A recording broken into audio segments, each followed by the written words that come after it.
ચૌહાણ નિલેશ ભરતભાઈ. અમારા ઘરનાને ડિલિવરી માટે Radhekrishna hospital Bhagwati circle પાસે એડમિટ કર્યા હતા 4 વાગે. 4 વાગે એમ કીધું કે રાત્રે 12 વાગ્યા લગીમાં નોર્મલ ડિલિવરી થઈ જશે. પછી એ લોકો એમના જલ્પા મેડમ તો નહોતા ને, એના સ્ટાફે મહેનત કરી એમના નોર્મલ ડિલિવરી કરવાની. પછી 3 વાગ્યા સુધી અમને એમ જ કીધું. પછી એ લોકોને મારા ઘરનાને નોર્મલ ડિલિવરી ન થઈ. પછી રૂમમાંથી ઓપરેશન રૂમમાં લઈ જતા હતા એમના હાલીને, નીચે બ્લડ વેરાતું હતું ને એમ. પછી 3 વાગ્યા પછી કીધું કે તમારો છોકરો તમારો કે શ્વાસ નથી લેતો, કે 15 મિનિટમાં શ્વાસ લે તો બચશે. પછી 15 મિનિટ પછી પાછા કીધું કે તમારો છોકરો ડેડ છે કે. પછી બીજો ક્યાં ડૉક્ટર આવ્યો, એણે મને કીધું કે તમારા ઘરનાની હાલત બહુ સિરિયસ છે કે બ્લડ વધારે વી ગયું એટલે કે. પછી કે 5-6 વાગ્યા ત્યાં બજરંગદાસ હોસ્પિટલની ગાડી બોલાવી લીધી ને બજરંગદાસ હોસ્પિટલમાં લઈ ગયા. અને પછી ત્યાં કીધું કે આ ડેટ છે. આ સિઝેરિયન કર્યું, કોથળી કાઢી નાખી. રાધેકૃષ્ણ ભગવતી સર્કલ કાળા નાળા. તમે આ જે પોલીસમાં ફરિયાદ કરી છે? હા, કરી છે. પોલીસનું શું કહેવાનું થાય છે? કોઈ હજી ધ્યાન નથી દીધું અમારે.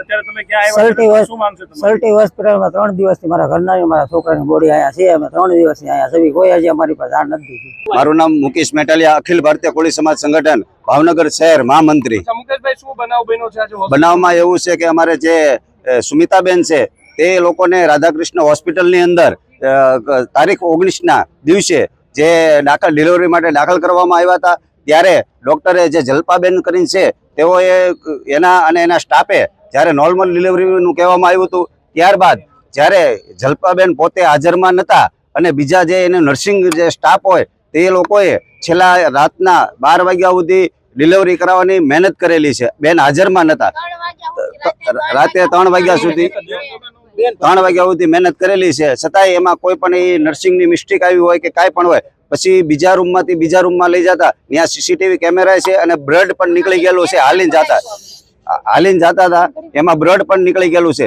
પછી બેન 3 આવી અને એવું કહેવામાં આવ્યું કે ભાઈ અમે ટ્રાય કરવી છે. પછી જલ્પાબેને આવી અને જ્યારે 2 થી 3 કલાકની અંદર રૂમમાં રહ્યા, ત્યારબાદ બહાર આવી અને કીધું કે ભાઈ આને હવે સિઝેરિયન કરવું પડશે, તકલીફ છે બાળકમાં. જ્યારે 3 વાગ્યા સુધી નોર્મલ હોય ત્યારબાદ આવી અને એવું કીધું કે આને સિઝેરિયન કરવું પડશે. તો જેના પરિવાર છે એ લોકો એગ્રી થયા કે આ ભલે અમારા બેનને બાળક બચતું હોય તો સિઝેરિયન કરી નાખો. ત્યારબાદ એ બેને જ્યારે સિઝેરિયન કરી અને ડેટ બાળકને મુદ્દે ડિક્લેર કર્યું હતું ત્યાં હોસ્પિટલની અંદર. પછી આ પરિવારે એવું કીધું કે વાંધો નહીં, બેનને બચાવી લ્યો એમ. એ કે વાંધો નહીં, બેન નોર્મલ છે. પછી એવું કહેવામાં આવ્યું કે હવે 50% બેન છે ને 50% નથી. ત્યાર પછી તેઓએ કોથળી પણ કાઢી નાખવામાં આવી છે. અને જો સિઝેરિયન કરવામાં આવ્યું હોય તો ગુપ્ત જગ્યાએ શા માટે ચેકો માર્યો છે અને શા માટે ત્યાં ટાંકા લેવામાં આવ્યા છે? સિઝેરિયન તો ઉપરથી લેવાનું આવે છે. એટલે આ ઘોર બેદરકારી જલ્પાબેન ભટ્ટની છે અને આ કૃષ્ણા હોસ્પિટલની છે.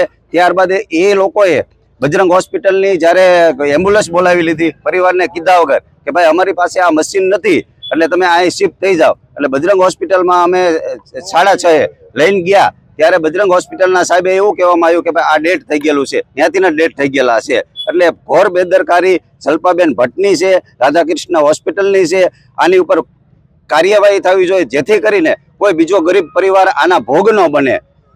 અત્યારે તમારી શું માંગ છે? અમારી માંગ એવી જ છે કે આની ઉપર ફરિયાદ દાખલ થાય, હોસ્પિટલને સીલ લાગે. ત્યાં સુધી એના પરિવારજનોની એવી માંગ છે કે ત્યાં સુધી અમે ડેડ બોડી સ્વીકારવા તૈયાર નથી.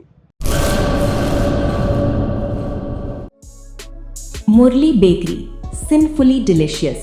અંજાર અને ભુજમાં સ્વાદનું વિશ્વાસપાત્ર નામ. દરરોજ તાજી અને ગુણવત્તાસભર બેકરી પ્રોડક્ટ્સ હવે તમારા શહેરમાં. અમારી વિશેષતાઓ: લાઈવ કેક, ભાજી પાવ, જન્મદિવસ, એનિવર્સરી, પાર્ટી તેમજ દરેક શુભ પ્રસંગ માટે ખાસ ઓર્ડર સ્વીકારવામાં આવે છે. Keep refrigerated, eat immediately. Murli bakery, Anjar and Bhuj. Order માટે સંપર્ક કરો. અંજાર +91 999 134 45050. ભુજ +91 75758 0666.